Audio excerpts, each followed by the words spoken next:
예수님께서 이제 호적을 정리하시기 위해서 어디로 가셨습니까? 네, 갈릴리에서 베들레헴으로 내려가셨어요. 아주 긴 여정을 하셨습니다. 한 성경에 보면 베들레헴까지, 그러니까 이스라엘의 거리가 한 92km 정도, 지금 거리로 한 92km 정도 된다고 그러는데, 그 만삭이 된 마리아가 요셉과 함께 92km를 갔으니까 참 많이 힘들었겠죠. 지금처럼 뭐 차로 가는 것도 아니고. 그래서 예수님께서 베들레헴에서 구유에서 태어나셨습니다. 헤롯 왕이 그 소식을 들었습니다. 왕이 태어났다는 소식을 동방 박사들을 통해서 들었어요. 그래서 헤롯 왕은 왕이 되고 싶어서 뭐 많은 일들을 했거든요. 그런데 왕이 태어났다고 하는 거예요, 베들레헴에. 그러니까 어떻게 하겠습니까? 아이들을 죽이라는 명령을 내립니다. 그래서 천사가 이제 요셉에게 어디로 가라 그래요? 예수님을 애굽으로 내려가라고, 피신을 하라고 합니다. 그리고 헤롯이 죽은 후에 예수님께서 다시 어디로 가실까요? 이제 나사렛으로 올라가십니다. 그래서 나사렛에서 예수님이 정착하시죠. 그래서 우리는 보통 예수님을 부를 때 나사렛 예수다라고 이야기하기도 합니다. 예수님께서 나사렛. 자, 예수님의 탄생은 어디? 예수님의 탄생은 베들레헴. 다음에 예수님의 성장은 나사렛. 그래서 나사렛 예수다라고 말하고 있어요. 자, 33페이지를 보면 거기 그 3번에 그 이야기가 나오죠. 예수 그리스도의 피난, 예수님의 피난. 첫 번째 한번 같이 볼까요? 베들레헴에서 탄생. 같이 한번 읽어보겠습니다. 마리아는 나사렛에서 성령으로 예수를 잉태할 것이라 예언을 받고 후에 로마 황제 가이사 아구스도의 영에 의해 호구조사하러 베들레헴에 갔다가 여관에 들어가지 못하고 예수님을 구유에서 낳았다. 두 번째, 베들레헴에서 어디로 갔어요? 애굽으로. 같이 읽어보겠습니다. 애굽 유대인의 왕위의 두려움을 느낀 헤롯은 2살 아래 아이들을 학살하였고 요셉과 마리아는 헤롯을 피해 애굽으로 피신하였다. 세 번째, 애굽에서 이제 나사렛으로 다시 올라왔습니다. 같이 읽겠습니다. 헤롯이 죽자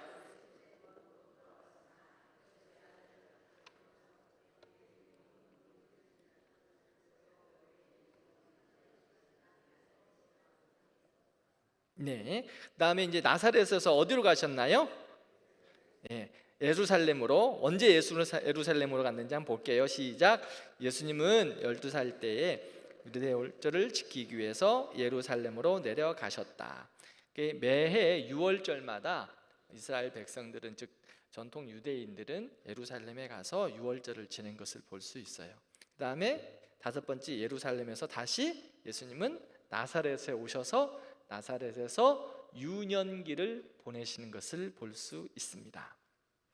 자, 예수님의 유년기는 성경에 딱 한 번 기록하고 있습니다. 12살 때쯤 되었을 거라 이야기하고, 그것도 누가복음에 한 번만 기록하고 있어요.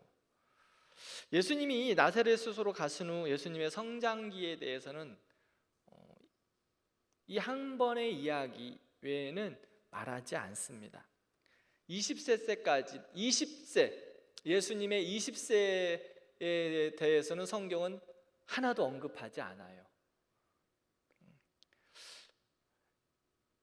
이야기하지 않으면, 성경이 말하지 않으면 알려고 하지 않아도 돼요. 왜 20세 때 예수님의 이야기를 기록하지 않았을까? 구원 사역에 큰 의미가 있었겠지만, 그 성경의 모든 것을 기록했을 때 요한복음의 말씀처럼 너무 많아서 그 성경을 이 땅에 어디에 둘 곳이 없기 때문에 구원의 사역에 꼭 필요한 것들만 성경에 기록한 것을 볼 수 있습니다.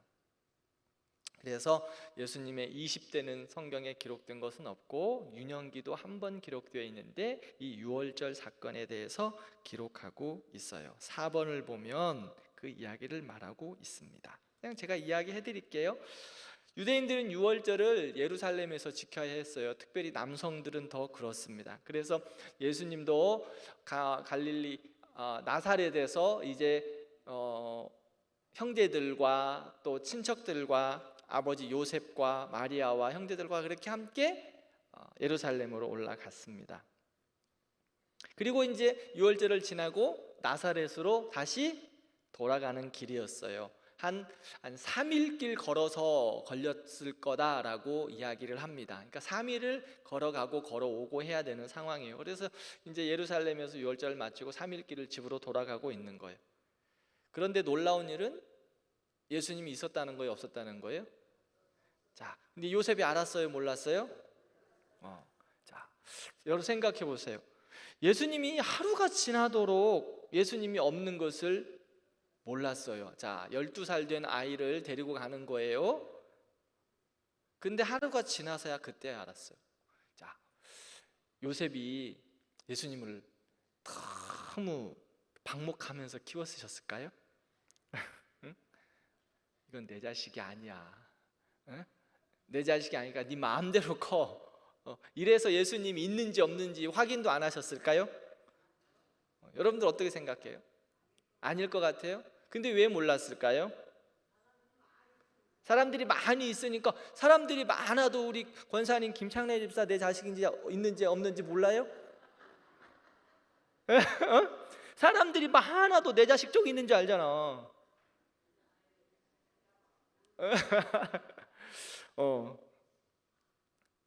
예수님이 요셉이 마리아가 예수님을 소홀히 한 게 아니에요. 자, 그 당시 문화적인 배경을 좀 보면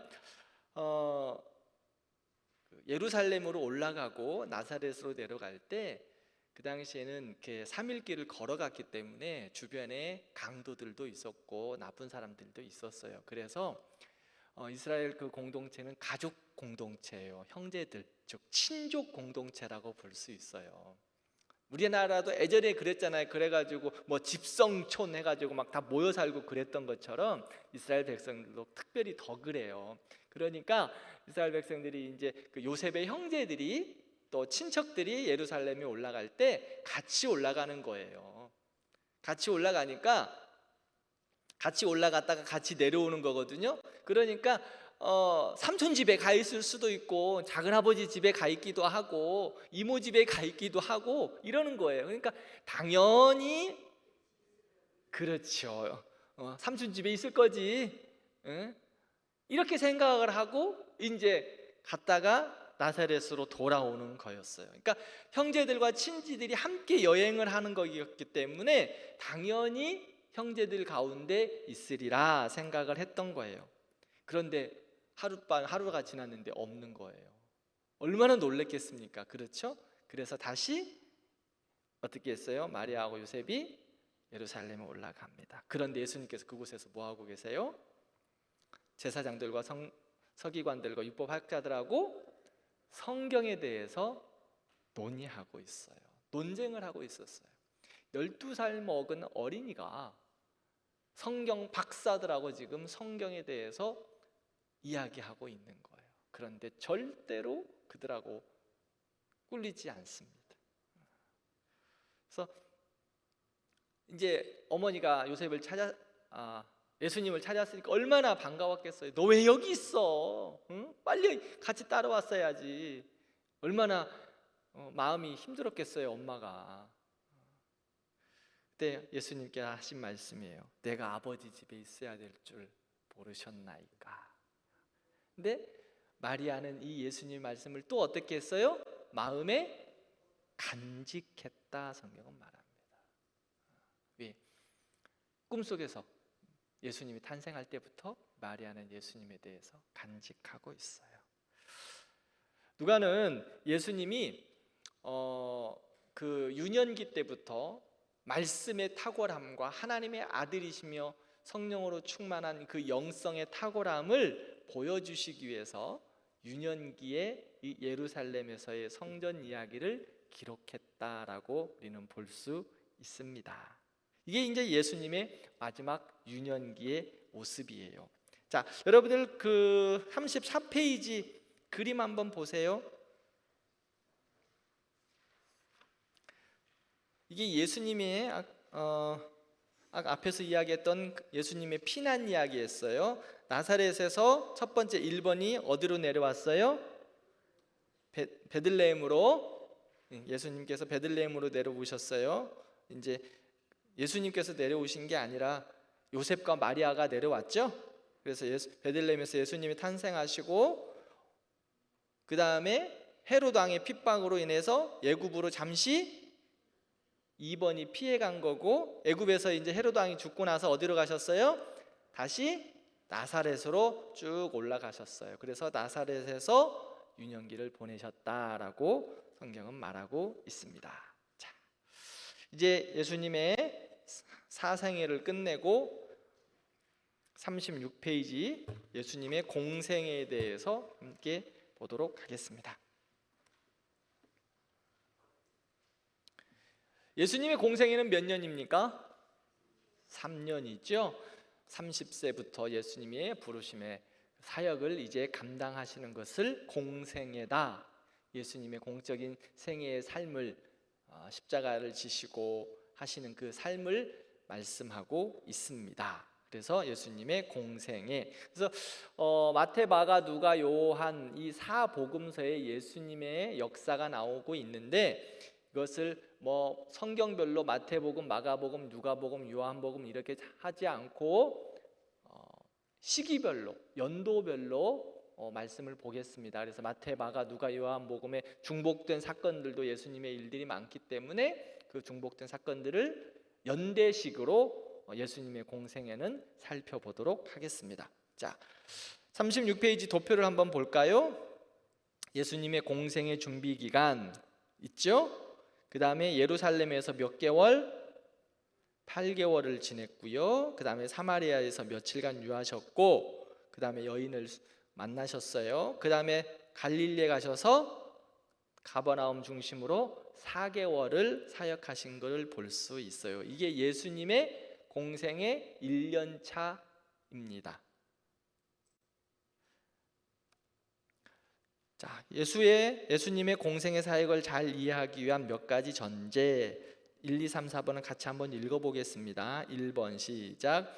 예수님의 공생애는 3년이며 예수님은 유월절을 4번 지난다. 유월절은 매년 4월에 있다.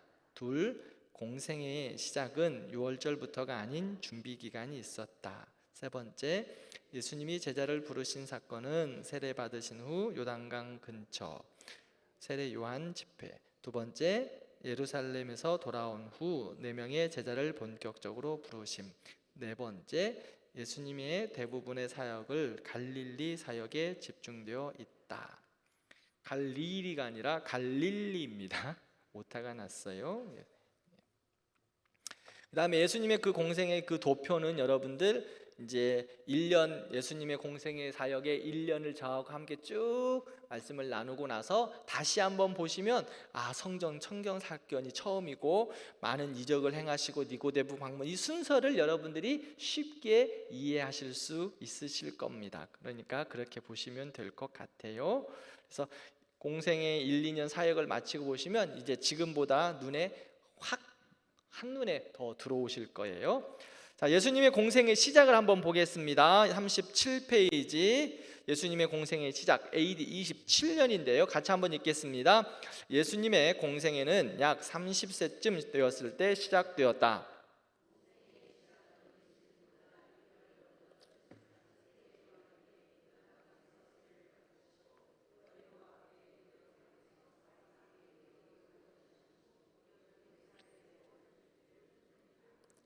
네, 예수님의 공생의 시작이 있었을 때 먼저 세례를 받으시고 기도하시고 하신 것을 볼 수 있습니다. 자, 여러분, 사역을 시작할 때 가장 먼저 해야 될 게 뭘까요? 기도예요. 기도예요. 자, 예수님께서도 이 사역을 준비하시면서 어떻게 하셨나 자신을 한번 돌아보겠습니다. 자, 첫 번째 예수님의 예루살렘 사역 공생의 준비부터 오타가 났어요. 갈릴리 사역 전까지 8개월. 첫 번째가 뭐였습니까? 세례 받으심. 왜 세례 받으심이 예수님 사역의 준비였을까? 이건 예수님께서 우리에게 본을 보여주신 모습이에요. 세례를 받으심. 그 다음에 40일 광야에서 기도하심. 그죠? 세례를 받았다는 말이 뭐예요? 우리가 교회 예배당에 오면, 우리 예수를 믿으면 어떨 때는 막 정말 열정이 넘쳐서 때로는 막 오늘 첫 주 등록했는데 다음 주부터 나 막 이런 사역하겠습니다. 나 이것도 하겠습니다. 이것도 성가대도 하고 찬양대도 하고 봉사도 하겠고 안내도 하겠고 헌금도 하겠고 뭐 다 하겠다고 막 하신 분들도 종종 있으세요. 있는데 감사한 일이죠. 하나님이 주신 은혜를 따라 그 섬김이 복이 되도록 또한 필요에 따라 섬길 수 있도록 해야 돼요. 그러나 그 섬김의 준비의 시간이 필요함을 볼 수 있어요. 왜냐하면 하다가 막 불을 받아서 하다가 잘못하면 한꺼번에 물 확 찌끄러 버리면 한 번에 꺼질 수 있다는 거지. 그런데 어떤 이가 물을 한 바가지 뿌려도 버텨낼 수 있을 만큼의 신앙의 성숙함이 또한 필요해야 사역을 함에 있어서도 하나님의 영광이 될 수 있는 거예요. 그래서 여러분들 사역을 준비하고 뭐 하지 말라는 게 아닙니다. 하셔야 됩니다. 은혜 받았을 때, 주님 부르셨을 때 1년 차이든 2년 때이든 뭐 한 달이 되었든 감당하시는 겁니다. 그것은 복된 일입니다.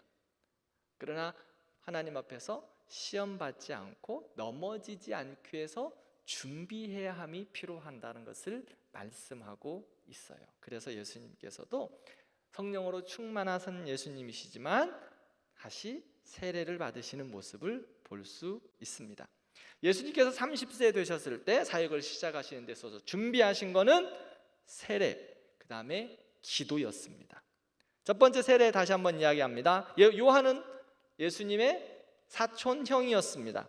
그는 하나님께서 예수의 길을 예비하라고 보내신 선지자였습니다. 그래서 세례 요한은 400년의 침묵기를 깨고 무엇을 선포합니까? 회개하라, 천국이 가까웠느니라. 요단강에서 회개와 세례를 선포합니다. 그리고 세례를 많은 사람들에게 주고 있어요. 요단강 가보셨죠? 가보자고요. 가보자고요. 안 가봤으면 또 가봐야죠. 그래서 하나님께서 또 예수님께서 계셨던 곳을 우리도 한번 밟아봐야 되지 않을까요? 저는 제가 어제 신방하면서도 그런 이야기 했는데, 하나님이 주시는 마음이 있으면 꿈을 꾸고 기도하면 하나님이 때에 반드시 이루신다. 저는 지금도 확신해요. 나 죽을 때까지 난 뭐 그렇게 하는 목회할 필요도 없고, 하나님이 나에게 주신 마음과 꿈은 기도하면 하나님이 이루신다. 여러분, 그래서 제가 어제 어떤 성도님이 그러시더라고요. 목사님, 나도 그 성지순례 갔으면 좋겠다고 가보고. 기도하시라고, 집사님. 그러면 하나님이 언젠가는 길을 열어주시지 않겠나, 우리 교회에 길을 열어주시지 않겠습니까? 라고 제가 말씀을 드렸어요. 요단강 한번 보여줘요. 근데 썩 그렇게 요단강이 좋지는 않아요. 제가 보니까 이게 예수님의 세례터였대요. 네. 예수님의 세례터를 또 말씀하시는 곳들이 또 다르시는 분들도 있는데, 이게 보통적으로 예수님의 세례터였다라고 말씀을 합니다. 요단강 가보신 분들 계시지만 한강보다 멋지지 않아요. 한강이 훨씬 멋져요.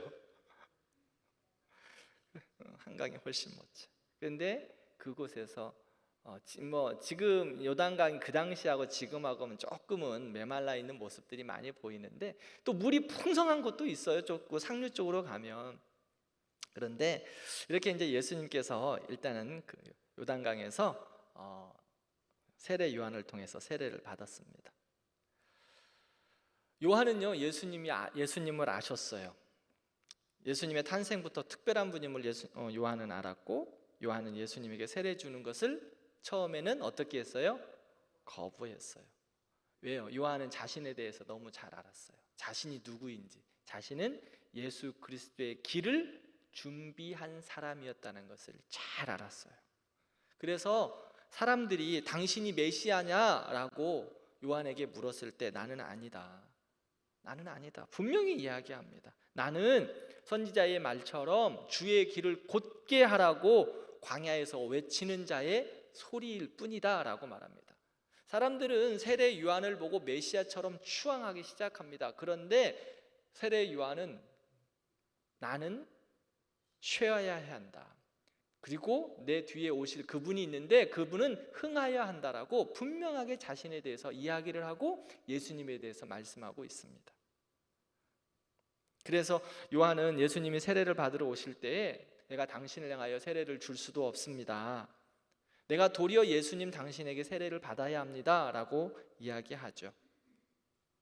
우리도 하나님 나라와 주의 몸된 교회를 살아감에 있어서 또 세워감에 있어서 우리의 모습을 분명히 알아야 되는 거예요. 때로는 우리가 있어야 될 자리, 우리가 서야 될 자리에서 주의 일들을 분별하여 감당하는 것은 하나님이 우리에게 주시는 지혜예요. 예수님께서 세례 요한에게 이제 세례를 받습니다. 근데 예수님의 세례 받는 이 광경은 성부, 성자, 성령 삼위 하나님의 임재하심을 보여주는 성경에 몇 안 되는 장면 중에 하나예요. 마태복음 3장 17절 말씀을 보면 하늘로부터 소리가 있어 말씀하시되 이는 내 사랑하는 아들이요 내 기뻐하는 자라 라고 말씀하세요. 이게 성부 하나님의 음성이셨고요, 성자 하나님은 그곳에서 세례를 받으셨고요, 성령께서 비둘기같이 임하셨다라고 마태복음 3장에 보면 말씀하고 있습니다. 예수님의 세례의 자리에서 삼위일체 하나님이 함께 하셨어요. 두 번째, 사역 준비를 위하여서 금식 후 금식기도 하셨죠. 금식기도. 그리고 세례 마귀의 시험을 받습니다. 예수님께서 세례를 받으시고 다시 유대 광야에 가셔서 얼마간 금식기도 하십니까? 40일간. 38페이지 1번 한번 읽어보겠습니다. 2-1 성령에게 이끌리어 있죠? 같이 한번 읽어볼까요? 시작. 성령이 시험을 하시지는 않으나 우리를 연단시키고 장차 큰 일을 수행할 수 있도록 하기 위하여 시험을 묵인할 때도 있다. 그리스도의 경우 시험은 그의 고난의 중요한 부분으로서 그 일로 인하여 예수님께서는 완전한 복종을 배우셨다. 두 번째, 예수님의 금식과 주림은 하나님의 아들이신 예수님도 실제 인간 고통에서 벗어나 있지 않음을 보여준다. 세 번째, 말씀으로 사탄의 유혹을 이기신다. 예수님은 사역을 준비하시기 위해서 40일 금식 기도하셨습니다. 40일 금식 기도. 그리고 나서 사단에게 시험을 받죠. 사탄의 목적은요, 하나님의 뜻을 막아내는 겁니다. 어떻게든지 구원의 사역을 못하게 하는 게 사단의 일입니다. 그래서 하나님의 구속계획을 방해하기 위해서 예수님께도 사단은 시험했습니다. 수단과 방법을 가리지 않고 시험합니다. 예수님은 사탄에게 3가지 시험 당했죠? 첫 번째 시험이 뭐예요? 40일 금식 기도하신 이후에 첫 번째 시험이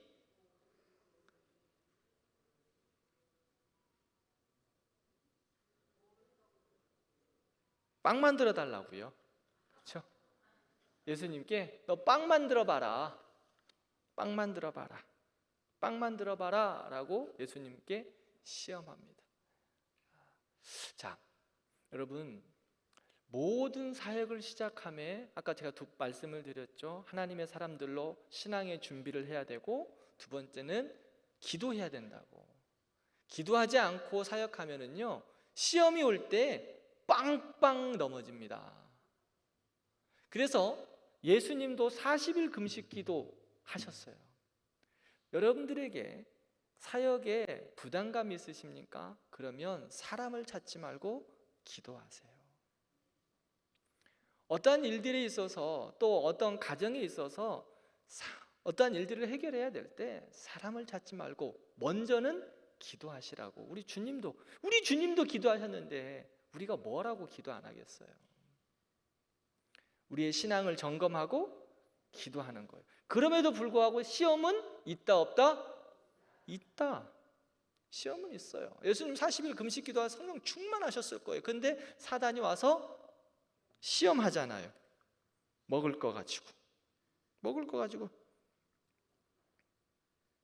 40일 금식 기도 해보셨어요? 자, 뭐 40일 하지 말고 우리 그러면 그냥 우리 할 수 있는 거 합시다, 그지? 우리 신년에 3일 했지, 3일, 3박 4일, 4일, 그지? 한 끼는 하셨죠? 그래. 한 끼도 하셨고, 하루도 하셨고, 어떤 분은 4일도 하셨고, 또 어떤 분은 제가 보니까 신년에 그것까지 해서 일주일도 하신 분들 계시더라고. 참 감사해요. 저도 한 4일 했는데 어떠세요? 금식 해보면 살 빠지니까 좋아요? 엄청 배고파요. 첫 번째 저도 한 금식을 우리 교회 와서 처음 했기 때문에 한 2년 좀 더 된 것 같아요, 금식한 지가. 그래서 오랜만에 금식을 해서 그런지 첫날 왜 이렇게 힘든지, 왜 이렇게 맛있는 냄새는 자꾸 나는지. 목사가 영성이 없어가지고 하루 지나는데 본당에 와 있는데 어제 먹었던 과일 생각나고, 12월 31일 날 저녁 때 마치고 들어가서 시원하게 마셨던 우유 생각나고, 자꾸 기름기 줄줄 흐르는 도너츠 생각나고, 기도는 잘 안 되고 먹을 것만 생각나더라고. 자, 근데 40일을 예수님께서 금식하셨어요. 얼마나 힘드셨을까? 저희 아버지 목사셨거든요. 아시죠? 저는요, 그래서 저희 아버지가 40일 금식 기도를 한 몇 번 하셨어요. 그래서 저는 현직에 계실 때 40일 금식 기도를 몇 번 하셨는데, 제가 조금 철이 난 이후에 아버지의 금식하신 모습을 그대로 봤어요. 어렸을 때는 못 봤지만 40일 금식하면은요, 진짜 뼈밖에 안 남아요. 그러니까 이 살하고 뼈하고 딱 붙어요. 딱 붙어 있어요. 뱃살도 싹 빠져요. 모든 게 다 비워져요. 그래서 40일 금식 기도할 때는 준비하셔야 되는 것들이 몇 가지가 있어요. 그래서 이 뱃살 하나도 지방간, 뭐 여기 있는 내장에 있는 뭐 기름기 한번 해보세요. 그냥 깨끗해집니다. 뱃살도 그냥 딱 붙어요. 딱 붙어. 그냥 해골 같아요. 근데 한마디로 말씀드리면 사람으로 할 일이 안 돼요. 사람으로 할 일이 아니야. 주님 은혜 주시지 않으면 감당하기 어려워요. 뭐 하나 표현할 수가 없어요. 근데 당신은 사명 받아서 하니까 괜찮아. 근데 제가 어렸을 때 그랬어요. 아버지 목사니까. 근데 그 모습을 보고 있는 자식은 미치겠더라고. 한 20일 지나고 나면 쫙 빠져요. 그러면 그 20일 지나고 나서 빠지는 그 모습이 한 30일 좀 더 지나면 좀 더 빠지고, 한 10여일은 진짜 뼈만 남아 있어요. 그러니까 그 모습을 보는 자식은 어떻게 했어요? 그냥 답답한 거예요. 답답한 거예요. 근데 한편으로는 그 모습을 보았기 때문에 딴짓 못 하겠더라고. 딴짓 못 하겠더라고. 이게 그 몸소 겪는 모습을 봤어요. 그 고통스러운 모습, 힘이 다 빠지는 모습. 근데 저희 아버지는 40일 금식기도 하시면서도 지팡이 걷고 잘 돌아다니셨어요. 40일 금식기도 하시면서 매주 설교를 했어요. 매주 설교를 마칠 때까지 주일 강단을. 야, 근데 어떻게 할 수 있었을까? 지금 생각하면 저는 이해가 잘 안 돼요. 근데 하나님이 힘을 주셔서 하신 것 같아요. 하신 것 같아요. 근데 그리고 나서도 금식 끝나고 나면 보호식도 잘 해야 돼요. 근데 참 지금까지 그래서 하나님 은혜 주셔서 건강하게 계셔요. 그래서 저희 아버지가 말씀하신, 내가 금식을 해서 지금까지 건강하다, 뭐 그 말씀 본인이 하세요. 솔직히 하나님, 내가 금식해서 지금까지 건강하다, 그래서 지금도 그렇게 말씀도 전하고 한다, 그 말씀을 종종 하시는데, 그래서 저는 어렸을 때 생각한 게 있어요. 나는 금식을 죽어도 하지 않으리라. 그런데 이제 목사가 되고 나니까 안 할 수가 없더라고요. 안 할 수가 없어. 근데 솔직히 아직까지 장기 금식에 대한 마음은 하나님이 아직까지 허락해 주시지 않아요. 뭐 하나님이 허락하시면 할 때가 있지 않을까라는 생각은 있는데 자신은 없어요. 솔직히 그 모습을 내가 너무 잘 봤기 때문에. 하나님이 또 이제 뭐 밀어붙이시면 해야죠. 하여튼 이렇게 금식하면 근데 한 15일, 20일 지나잖아요. 그럼 먹는 거 별로 생각도 안 나신대요. 먹는 거 별로 그냥 눈에. 저희 아버지 금식하고 계시는데 저희 안방에서 저희가 밥 먹었어요. 같이. 한 번은 교회를 지키시면서 금식을 하신 경우가 있으셨어요. 그래서 교회에 계시다가 조금 힘드시면 집에 오셔서 누워 계셔야 되는데, 저희는 밥을 또 먹어야 되잖아요. 살아야 되니까. 그래서 아버지 계시는데 저희 또 밥을 먹었다고요. 맛있게.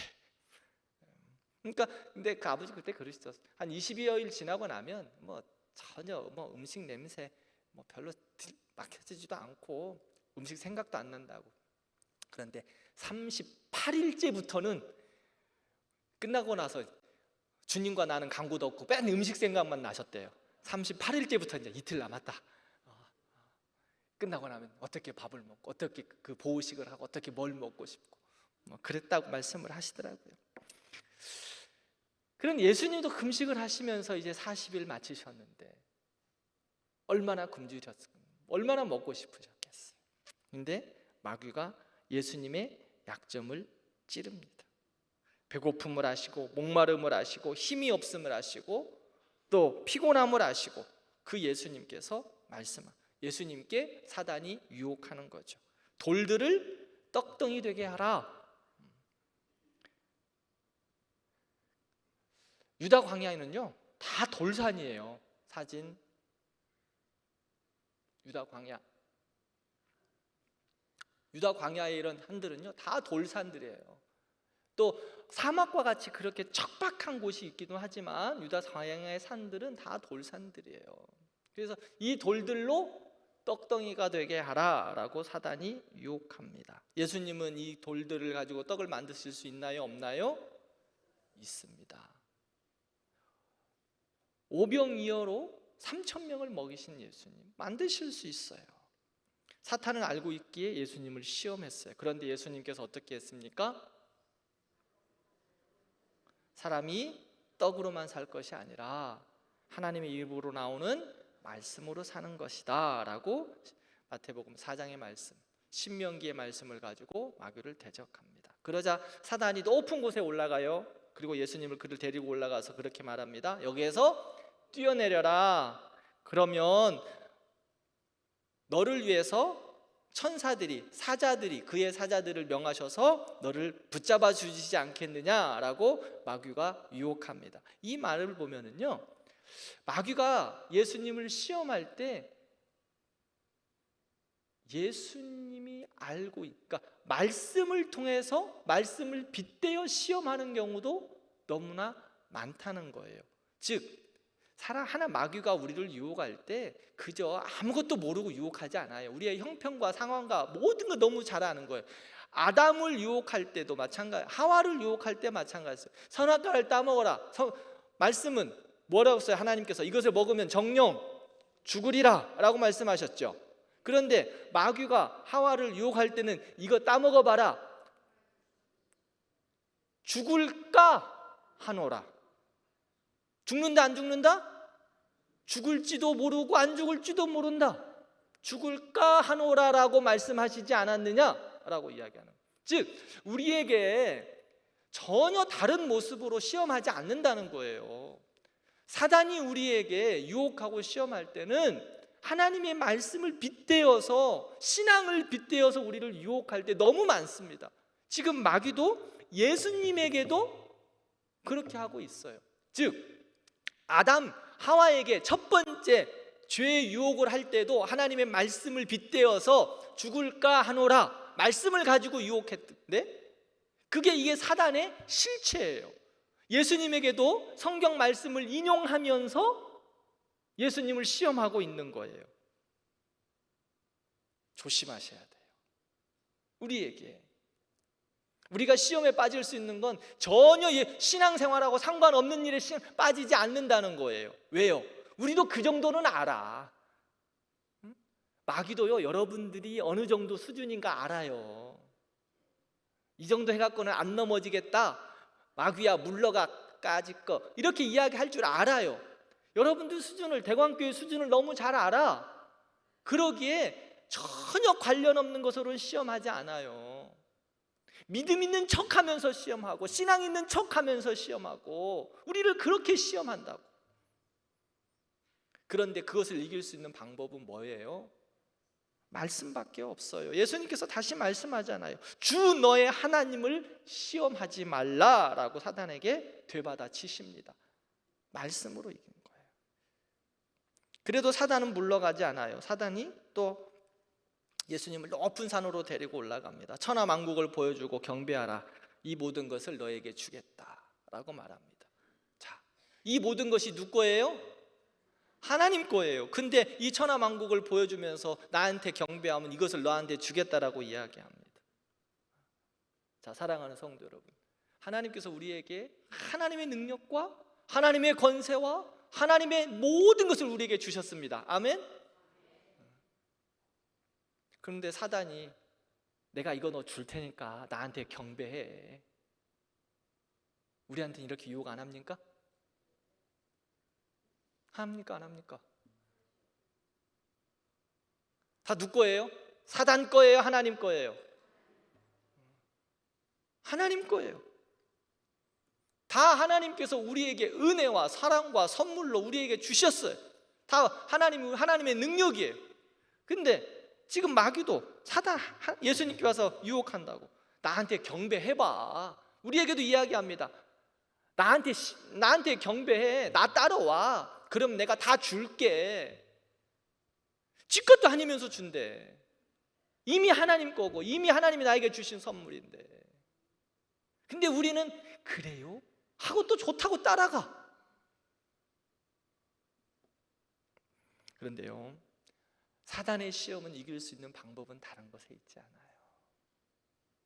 그러므로 무엇 해야 돼요? 말씀을 잘 알아야 돼요.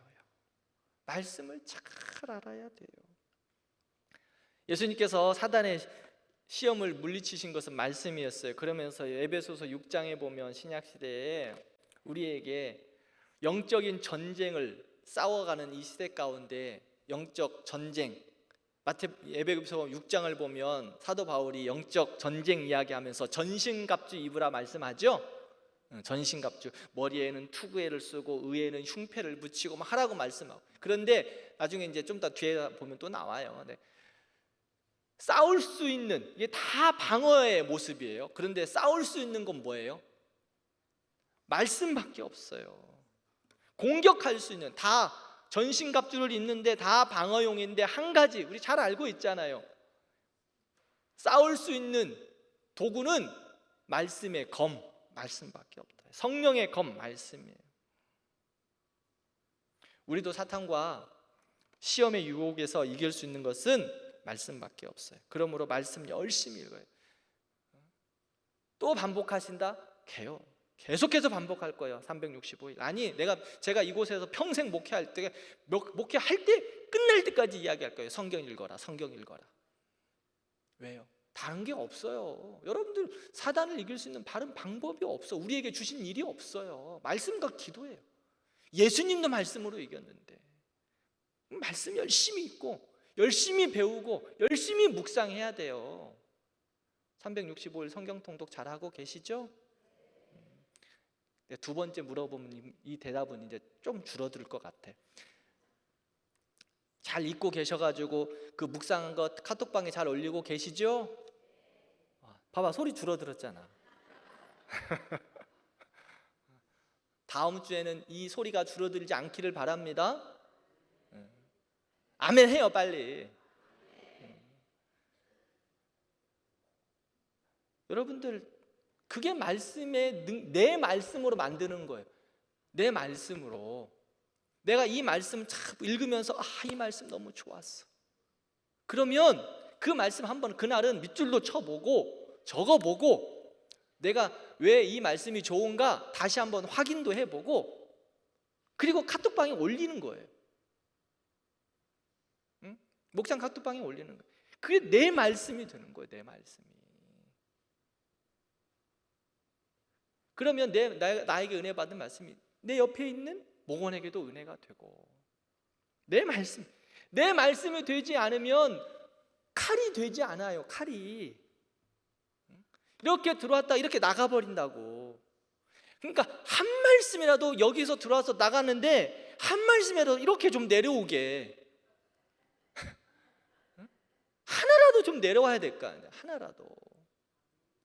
그게 하나라도 내려오는 그게 내 말씀이라고. 그럼 그게 나의 칼이 되는 거예요. 마귀를 이기는 칼이 되는 거예요.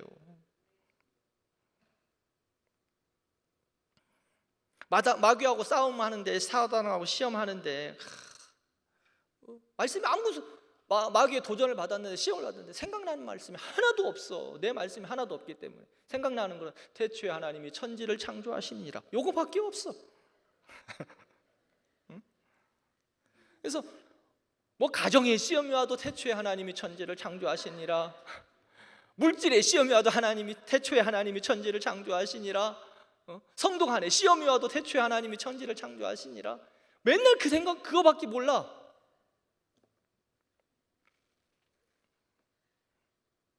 그래서 이건 안 되겠다 싶어가지고 성경을 좀 다시 한번 내가 봐야 되겠다. 성경을 딱 폈어요. 딱 피니까 오늘 말씀이 이 말씀 가지고 내가 오늘 사단과 이겨야지. 딱 보니까 뭐라고 그럴까 했어요. 유다가 나가서 목매어 죽으니라, 뭐 이런 거는 이건 아니지. 다시 딱 폈어.